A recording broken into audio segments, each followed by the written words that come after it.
بسم اللہ الرحمن الرحیم۔ السلام علیکم ورحمۃ اللہ وبرکاتہ۔ تو آج ہم بات کریں گے شب برات یعنی نجات کی رات۔ شبان معظم کی 15ویں رات کو شب برات کہا جاتا ہے۔ برات کا مطلب نجات کی رات ہے۔ اس رات کی خصوصیت یہ ہے کہ اس رات میں اللہ تعالیٰ اپنے نیک بندوں کو اپنی مخصوص رحمت سے نوازتا ہے۔ اس رات ہر امر کا فیصلہ ہوتا ہے اور اللہ تعالیٰ مخلوق میں تقسیم رزق فرماتا ہے۔ پورے سال میں ان سے سرزد ہونے والے اعمال اور پیش آنے والے واقعات سے اپنے فرشتوں کو باخبر کرتا ہے۔ سیدنا ابو بکر صدیق رضی اللہ عنہ سے روایت ہے کہ جناب رسول خدا صلی اللہ علیہ وآلہ وسلم نے فرمایا، اٹھو شعبان مہینے کی 15ویں رات کو، اس لیے بالیقین یہ رات مبارک ہے۔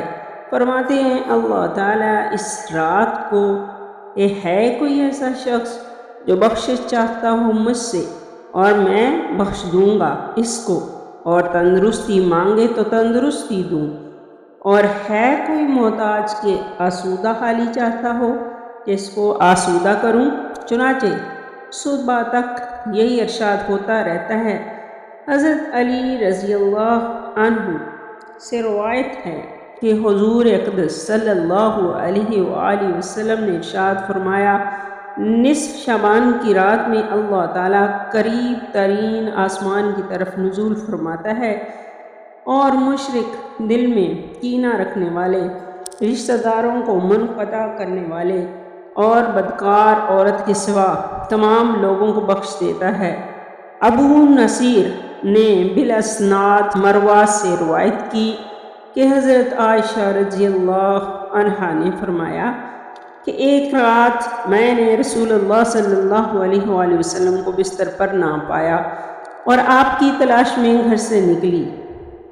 دیکھا کہ آپ بقیع کے قبرستان میں موجود ہیں اور آپ کا سر آسمان کی طرف اٹھا ہوا ہے۔ حضور نے مجھے دیکھ کر فرمایا، کیا تمہیں اس بات کا اندیشہ ہے کہ اللہ اور اس کا رسول تمہاری حق تلفی کریں گے؟ میں نے عرض کیا، یا رسول اللہ، میرا گمان تو یہی تھا کہ آپ کسی بی بی کے ہاں تشریف لے گئے ہیں۔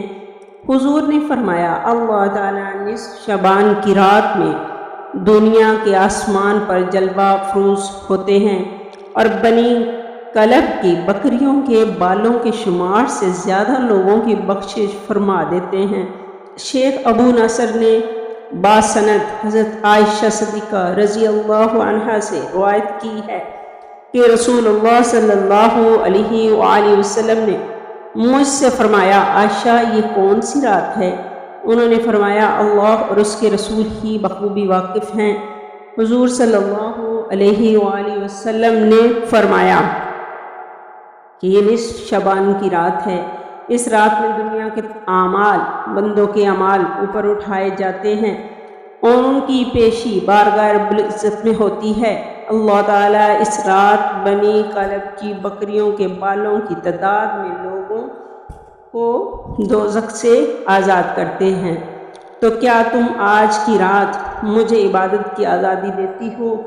میں نے عرض کیا، ضرور۔ پھر آپ نے نماز پڑھی اور قیام میں تخفیف کی، سورہ فاتحہ اور ایک چھوٹی سورت پڑھی۔ پھر آدھی رات تک آپ سجدے میں رہے، پھر کھڑے ہو کر دوسری رکعت پڑھی اور پہلی رکعت کی طرح اس میں قرات فرمائی اور چھوٹی سورت پڑھی، اور پھر آپ سجدے میں چلے گئے۔ یہ سجدہ فجر تک رہا۔ میں دیکھتی رہی، مجھے یہ اندیشہ ہو گیا کہ اللہ تعالیٰ نے اپنے رسول کی روح مبارک قبض فرما لی ہے۔ پھر جب میرا انتظار طویل ہوا تو بہت دیر ہو گئی، تو میں آپ کے قریب پہنچی اور میں نے حضور اقدس صلی اللہ علیہ وآلہ وسلم کے تلووں کو چھوہا تو حضور صلی اللہ علیہ وسلم نے حرکت فرمائی۔ میں نے خود سنا کہ حضور صلی اللہ علیہ وآلہ وسلم سجدے کی حالت میں یہ الفاظ ادا فرما رہے تھے، اعوذ بعفوک من عقوبتک واعوذ برحمتک من نعمتک وأعوذ برضاك من سخطك وأعوذ بك منك جل ثناؤك لا أحصي ثناء عليك أنت كما أثنيت على نفسك۔ الہی میں تیرے عذاب سے، تیری عفو اور بخشش کی پناہ میں آتا ہوں، تیرے قہر سے، تیری رضا کی پناہ میں آتا ہوں، تجھ سے ہی پناہ چاہتا ہوں۔ تیری ذات بزرگ ہے، میں تیری شایان شان ثنا بیان نہیں کر سکتا، تو ہی آپ اپنی ثنا کر سکتا ہے اور کوئی نہیں۔ صبح کو میں نے عرض کیا کہ آپ سجدے میں ایسے کلمات ادا فرما رہے تھے کہ ویسے کلمات میں نے آپ کو کہتے کبھی نہیں سنا۔ حضور صلی اللہ علیہ وآلہ وسلم نے دریافت فرمایا، کیا تم نے یاد کر لیے؟ میں نے عرض کی، جی ہاں۔ آپ صلی اللہ علیہ وآلہ وسلم نے فرمایا، تو خود بھی یاد کر لو اور دوسروں کو بھی سکھاؤ، کیونکہ جبرائیل علیہ السلام نے مجھے سجدے میں کلمات کو ادا کرنے کا حکم دیا تھا۔ حضرت حسن رضی اللہ عنہ 15 شعبان کو کیسے عبادت کرتے تھے؟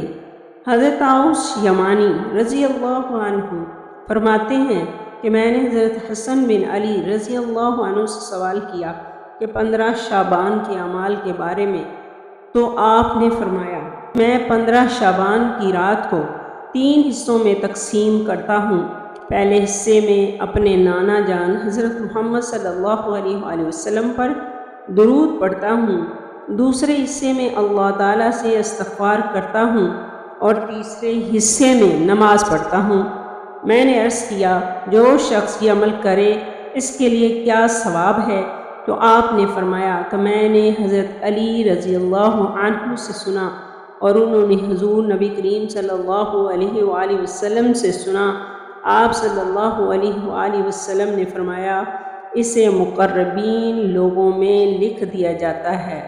15 شعبان کی رات مغرب کے بعد 6 رکعتیں ایسے پڑھیں کہ 2 رکعت کر کے پڑھیں کہ 2 رکعتیں نفل درازی عمر بالخیر ہونے کی نیت سے اور 2 رکعت نفل بلائیں دفع ہونے کی نیت سے اور 2 رکعت نفل مخلوق کا محتاج نہ ہونے کی نیت سے پڑھیں، اور 2 رکعت کے بعد سورہ یاسین 1 بار یا سورہ اخلاص 21 بار، اور اس کے بعد دعائے نصف شعبان معظم پڑھے۔ نوافل شب برات میں جو نماز سلف سے منقول اور وارد ہے، اس میں 100 رکعتیں ہیں، 1000 مرتبہ سورہ اخلاص کے ساتھ، یعنی ہر رکعت میں 10 مرتبہ قل هو اللہ احد پڑھی جائے۔ اس نماز کا نام صلاۃ الخیر ہے۔ اس کے پڑھنے سے برکتیں حاصل ہوتی ہیں، اور اس نماز کی بڑی فضیلت آئی ہے اور اس کا ثواب کثیر ہے۔ حسن بصری رضی اللہ عنہ فرماتے ہیں کہ مجھ سے سرور کائنات صلی اللہ علیہ وآلہ وسلم کے 3 صحابہ رضی اللہ عنہ نے بیان کیا کہ اس رات کو جو شخص یہ نماز پڑھتا ہے، اللہ تعالیٰ اس کی طرف 70 بار دیکھتا ہے اور ہر بار کے دیکھنے میں اس کی 70 حاجتیں پوری کرتا ہے، جن میں سب سے ادنا حاجت اس کے گناہوں کی مغفرت ہے۔ اس شب میں قرآن شریف، درود شریف، صلاۃ تسبیح اور دیگر نوافل کے علاوہ ذیل کے نفل پڑھیں۔ 8 رکعت نفل اس طرح پڑھیں کہ ہر رکعت میں بعض سورہ فاتحہ کی سورہ قدر 1 بار، سورہ اخلاص 25 بار، اور 15 شعبان کی تاریخ کو روزہ رکھیں۔ اللہ عز و جل اپنے حبیب پاک کے صدقے میں تمام مسلمانوں کو خلوص کے ساتھ نیک عمل کرنے کی توفیق عطا فرمائے۔ آمین ثم آمین۔ السلام علیکم ورحمۃ اللہ۔